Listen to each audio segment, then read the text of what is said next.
Cela commence par un souffle, une remarque glissée à votre détriment, une inflexion dans l'ambiance, un regard qui s'attarde, un sourire voilé d'une intention plus sombre. La plupart des gens choisissent de l'ignorer.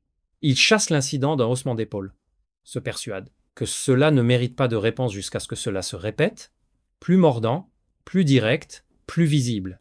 Lorsqu'ils décident enfin de réagir, il est souvent trop tard, car un affront toléré est un affront entériné. Machiavel, mieux que quiconque, avait saisi cette vérité. Dans un monde où le pouvoir, la réputation et l'influence règnent en maître, il savait que le respect ne s'obtient pas par mérite, mais par imposition. Quand quelqu'un vous offense, votre prochaine décision sculpte tout. Non seulement l'opinion de l'offenseur, mais aussi la leçon que tirent ceux qui observent sur la manière dont ils peuvent vous traiter. Car un manque de respect, au départ, n'est presque jamais personnel, c'est une épreuve. Si vous la ratez, vous ne passez. Pas seulement pour faible, mais pour une proie facile à défier encore. Alors, face à un affront, voici ce qu'il faut faire. Sans délai, sans théorie, mais dans l'instant. Restez muet, mais jamais passif.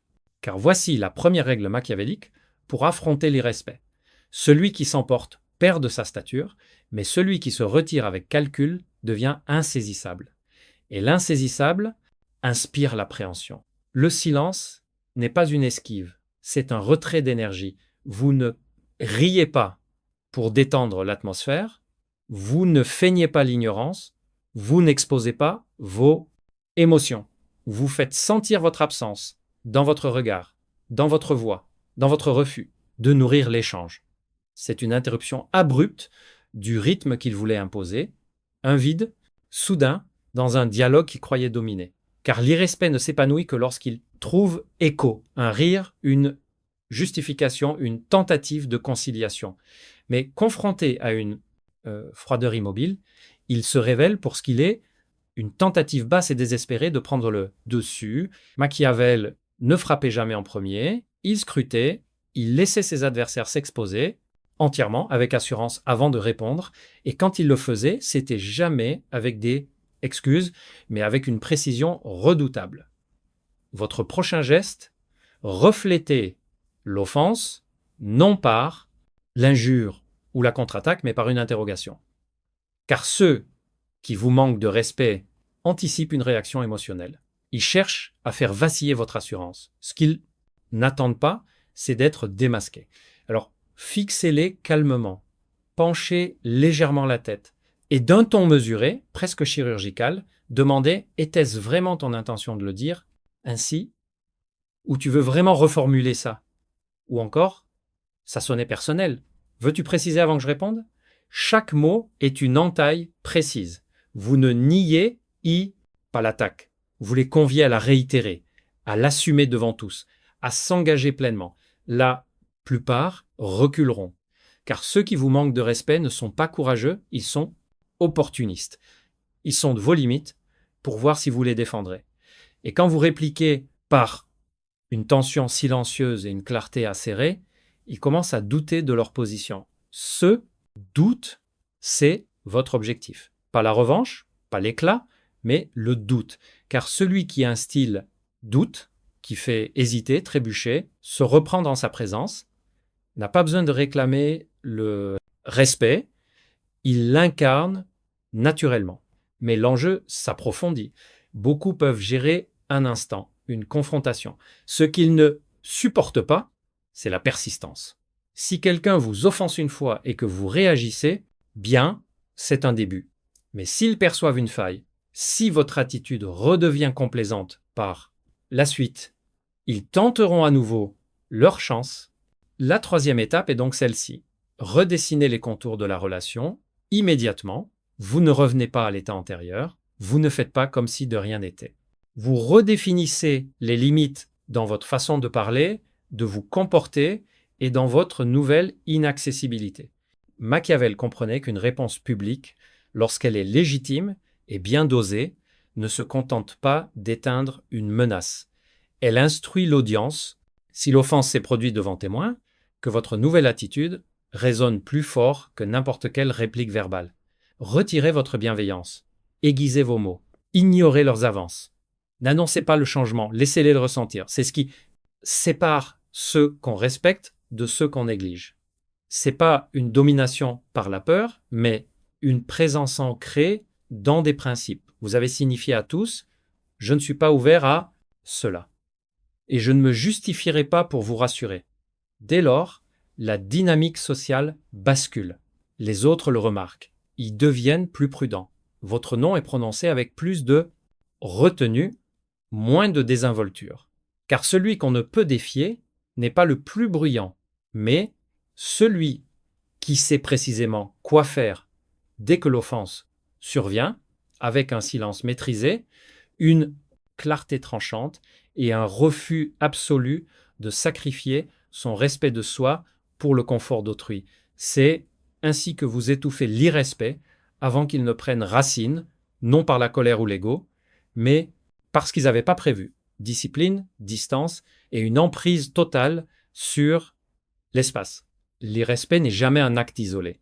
C'est une sonde, un test, une tentative calculée pour mesurer jusqu'où ils peuvent aller avant que vous ne réagissiez. Tolérer une seule offense, une pique, masquer sous l'humour, un rejet discret, un compliment teinté de venin revient à montrer à tous la valeur de votre silence. Machiavel vous le dirait, une fois qu'il vous considère comme une cible facile, reconquérir votre autorité demande un effort décuplé.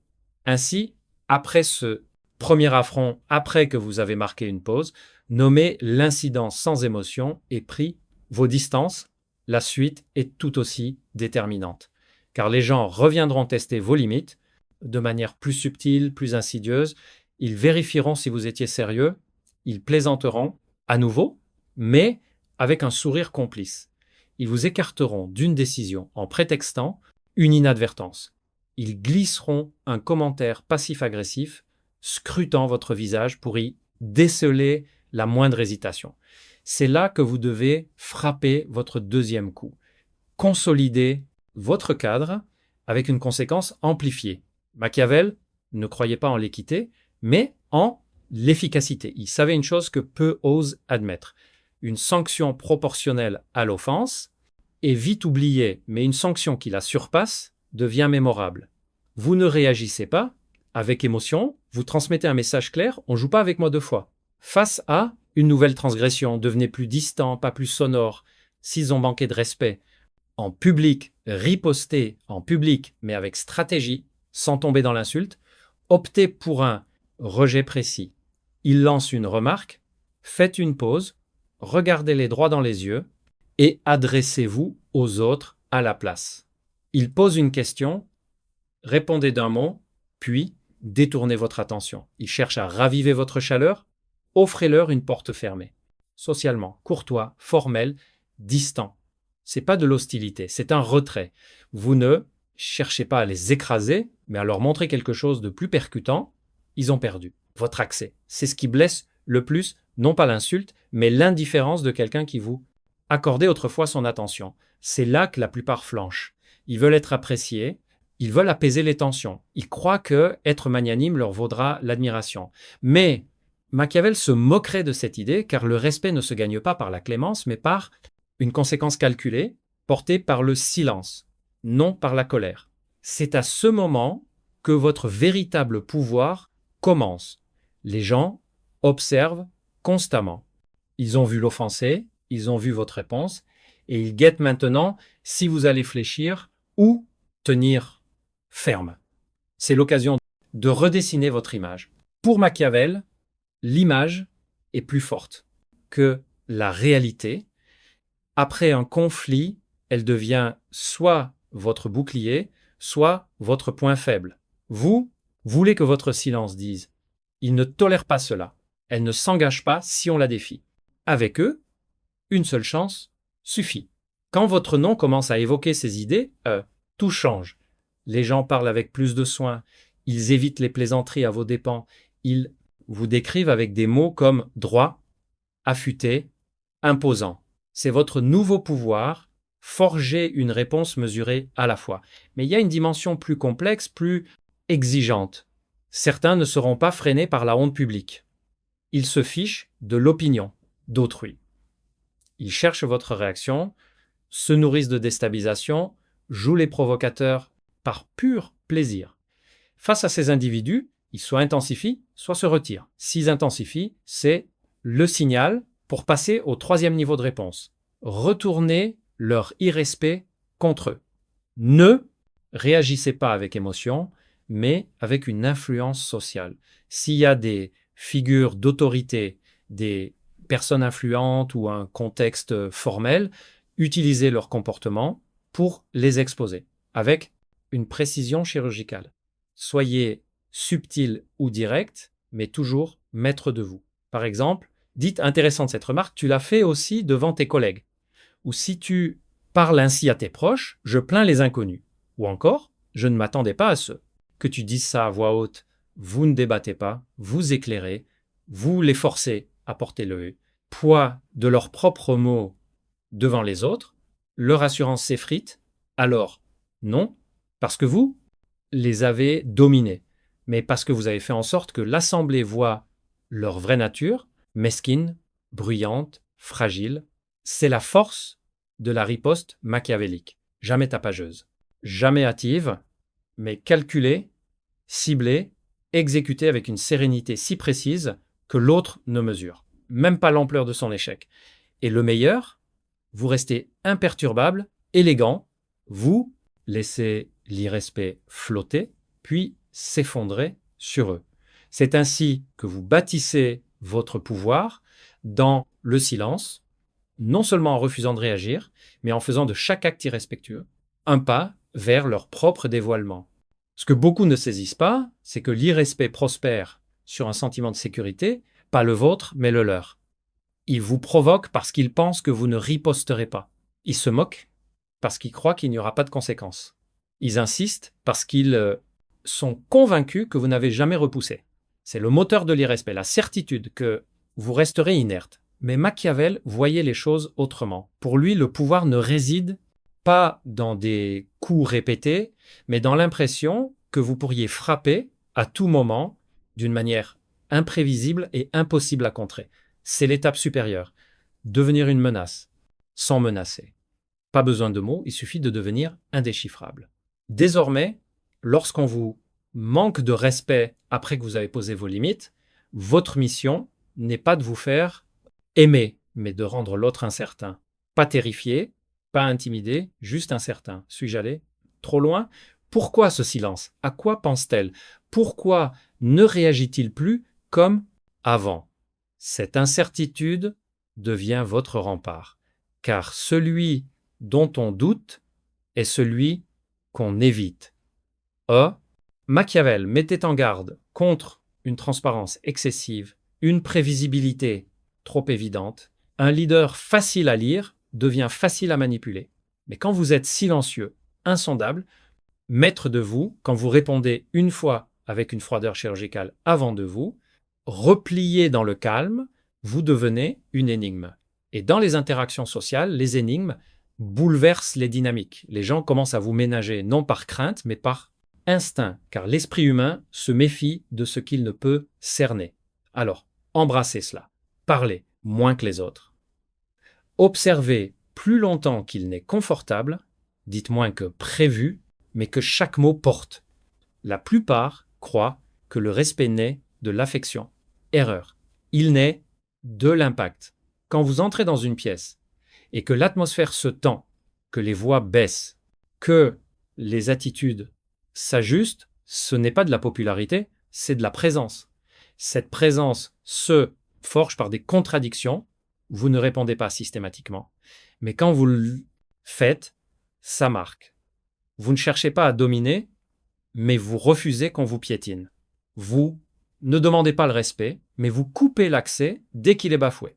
Ainsi, votre énergie devient un signal, une conséquence implicite, enveloppée dans une maîtrise sereine. Mais il y a une dernière métamorphose que peut atteindre. Cessez de prendre l'irrespect comme une attaque personnelle. Voyez-y une information. Là où la plupart ressentent une insulte comme une blessure, vous l'analysez et pensez « voilà leur faille ». ils se moquent et vous restez impassible car vous percez leur motivation, insécurité, envie, peur, projection, besoin désespéré de s'affirmer là où ils se sentent faibles. C'est le renversement ultime du pouvoir. Quand quelqu'un vous manque de respect, il se dévoile, pas vous. Alors, enregistrez-le, gardez-le en mémoire et avancez, non en pardonnant, mais en calculant. Ont-ils encore leur place auprès de vous? Doivent-ils être écartés en public ou en privé? Servez-vous d'eux pour envoyer un message aux autres ou les laissez-vous s'évanouir discrètement? Vous ne jouez plus à un jeu émotionnel. Vous orchestrez une stratégie. Comme l'enseignait Machiavel, la meilleure position est celle où l'on redoute de franchir vos limites, même en votre absence. C'est là que vous triomphez. Pas quand on vous admire, pas quand on vous encense, mais quand votre absence pèse aussi lourd que votre présence. Car ceux qu'on ne défie jamais ne sont pas les plus bruyants, mais ceux qui rendent l'irrespect trop coûteux, non par la fureur ou la vengeance, mais par un silence discipliné, une conséquence amplifiée et une affirmation de soi sans compromis. Vous ne jouez pas le jeu social des autres, vous jouez celui du pouvoir. Et quand vous le faites, tout se transforme. Les gens hésitent avant de vous provoquer, leurs plaisanteries changent de ton, leurs mots s'adoucissent, leur énergie se recalibre, car ils savent désormais, vous n'êtes pas là pour vous fondre dans la masse, mais pour être respectés. Si ils ne peuvent s'y résoudre, vous les laisserez dans un silence dont ils ne se relèveront pas. Il y a un instant dans chaque dynamique de pouvoir, subtile mais incontestable, où l'espace s'aligne sur vous. Cela survient après le silence, après la limite, après que vous avez démontré sans un mot que vous n'êtes pas quelqu'un qu'on défie. Non seulement les gens cessent de vous manquer de respect, mais ils cessent d'imaginer pouvoir le faire. C'est le dernier palier, celui que Machiavel vous pousserait à maîtriser. Vous ne vous contentez pas de répondre à l'irrespect, vous redéfinissez ce que vous incarnez dans l'esprit des autres. Car le pouvoir, au fond, ne réside pas dans vos réactions, mais dans ce que les autres supposent que vous pourriez faire, même sans rien dire. Vous devenez celui dont les frontières sont insondables, dont le silence ne trahit pas la soumission, mais la préparation, dont le calme n'est pas de la complaisance, mais de la retenue. Et ce que beaucoup ne comprennent pas, c'est que une fois la limite posée, ce n'est pas la fin, c'est l'épreuve de votre réputation. Pas seulement avec l'offenseur, mais avec tous ceux qui ont été témoins, de près ou de loin. Car dès que quelqu'un vous défie publiquement, les autres observent si votre valeur est autonome ou dépendante de l'opinion collective. Si vous tenez bon sous pression sans exploser, sans vous excuser, sans chercher à être validé, ils ressentent quelque chose d'indéfinissable, une certitude. Et cette certitude est la qualité la plus rare dans un monde obsédé par l'approbation. Cela ne signifie pas devenir glacial ou agressif. Cela signifie que votre chaleur devient une décision, non une habitude. Vous souriez quand vous le choisissez. Vous parlez quand cela a du sens. Vous n'ouvrez la porte qu'à ceux qui ont prouvé qu'ils ne la considèrent pas comme un dû. C'est ainsi que vous devenez intouchable, non par la force brute, mais par une valeur énergétique. Cette valeur se construit par soustraction. Vous supprimez la réactivité, le besoin de plaire, les explications inutiles, la tolérance même à une once d'irrespect camouflée en plaisanterie. Alors, vous commencez à provoquer une nouvelle dynamique. L'espace se fige à votre entrée. On ne vous interrompt pas. On cite vos mots plus tard, car ils étaient rares et pesés. Vous n'êtes plus un acteur du jeu social, vous en êtes le cadre. Et voici la leçon la plus implacable de Machiavel, les hommes doivent être respectés ou écartés. En termes A, modernes, soit ils reconnaissent votre valeur, soit ils n'ont plus accès à vous. Ce n'est pas une affaire de vengeance, mais de conséquences sans théâtralité. Ceux qui vous manquent de respect, une fois et s'arrêtent, sont une leçon. Mais ceux qui persistent par des moyens subtils, répétitifs manipulateurs, ceux-là, vous ne les corrigez pas, vous vous effacez de leur univers, ou mieux. Encore, pour eux, vous gagnez en puissance, tandis qu'ils s'effacent dans l'insignifiance. Car dans votre silence, vous les avez démasqués. Et dans votre distance, vous leur avez rappelé, vous n'étiez jamais à leur portée, vous les tolériez simplement. Une fois ce virage pris, votre posture face au monde change. Vous ne cherchez plus à être aimé. Vous ne réagissez plus aux attaques voilées. Vous n'éprouvez plus le besoin de prouver que vous êtes la meilleure personne, car vous avez intégré ce que Machiavel savait des siècles. Auparavant, vous n'avez pas à protéger ce que vous ne laissez pas approcher. On ne peut vous manquer de respect si l'on ne peut vous atteindre. On ne peut vous rabaisser si vous ne vous êtes jamais appuyé sur leur validation. On ne peut vous provoquer si votre silence les force à douter de leur propre position. C'est le pinacle de la maîtrise psychologique, ni cruauté, ni orgueil, mais contrôle. Contrôle de ce à quoi vous réagissez, de l'énergie que vous projetez, de ceux qui ont même la chance de voir votre réaction. C'est ainsi que les puissants évoluaient dans le monde de Machiavel, et c'est ainsi que vous devez évoluer dans le vôtre. Pas avec rage, pas avec fracas, mais avec une présence si rigoureuse, si exigeante, qu'une seule offense suffit pour marquer les esprits. Car après cet instant, vous ne gagnez pas seulement le respect, vous devenez la référence par laquelle tous sont jugés. Et il y a un ultime mouvement, celui où l'offenseur réalise son erreur. Vous ne le punissez pas, vous ne lui pardonnez pas, vous faites quelque chose de bien plus puissant. Quand quelqu'un vous manque de respect et comprend son faux pas, que faites-vous? C'est la question qui forge votre héritage. Car à ce stade, vous ne réagissez plus à l'attaque. Vous façonnez le récit, vous sculptez la perception, vous décidez qui ils deviennent après et surtout qui vous devenez. Voici la dernière vérité machiavélique. La clémence, lorsqu'elle est délivrée, sans chaleur, porte un message plus glaçant qu'une punition. Vous n'êtes plus une menace pour moi. C'est ainsi que vous clôturez le jeu. Après avoir établi la limite, retirez votre présence, tenu votre cadre dans une immobilité absolue et laissez le silence résonner, il pourrait revenir. Il pourrait s'excuser, surcompenser, tenter un rire gêné, chercher à restaurer la normalité, tester si la glace a fondu. C'est là votre moment de contrôle suprême. Vous ne vous emportez pas, vous ne souriez pas, vous ne les rassurez pas, vous restez inchangé, sans rancune, sans amertume, sans besoin d'expliquer votre transformation. Vous les laissez naviguer dans la nouvelle réalité que vous avez créée, où votre regard ne quête plus leur présence, où votre énergie ne s'adapte plus à eux, où ils ne sont plus un facteur dans votre monde, mais une ombre qui le traverse. C'est pas de la mesquinerie, c'est du pouvoir par l'absence. Car rien n'est plus déstabilisant pour quelqu'un qui a tenté de fissurer votre cadre que de découvrir que vous n'avez jamais dépendu de lui. Vous n'avez jamais cherché leur approbation, leur inclusion, leur règle. C'est l'estocade finale.